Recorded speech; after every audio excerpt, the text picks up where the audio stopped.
Angelica Jones at the Fraternal Order of Eagles, Philippine Eagles Central Luzon, Region 45, naghandog ng medical mission sa Araw ng Mga Puso. Kasabay ng selebrasyon ng Araw ng Mga Puso ay naghandog ng medical mission at feeding program si dating Laguna 3rd District Board Member Angelica Jones Alarba.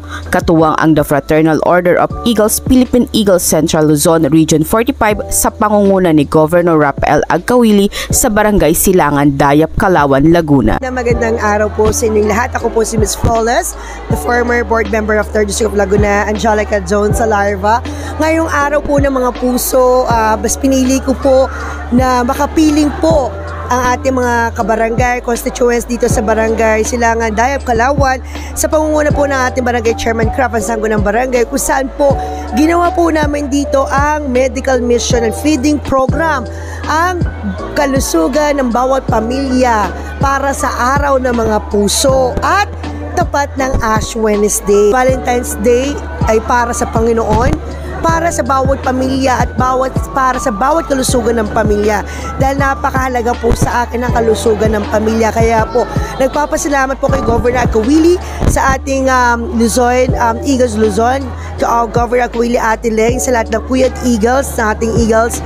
Ang ako po itong araw na ito ay para, of course, marami po tayong mapasaya. Alam niyo naman na bago pa ako maging board member, artista pa lang po ako noon.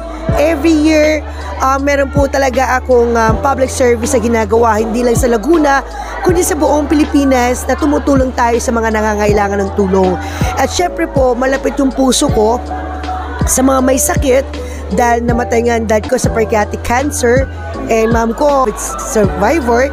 So ako naman po na inoperahan ako 1 year ago. Mahalaga sa akin ng health kasi hindi mahalaga yung power, yung name, fame, kagandahan. Ang mahalaga sa akin yung buhay ng bawat pamilya, yung kalusugan ng pamilya. Kasi pag once may sakit ang isa sa pamilya natin, of course, mas lalo naghihirap ang isang pamilya at mas malungkot po.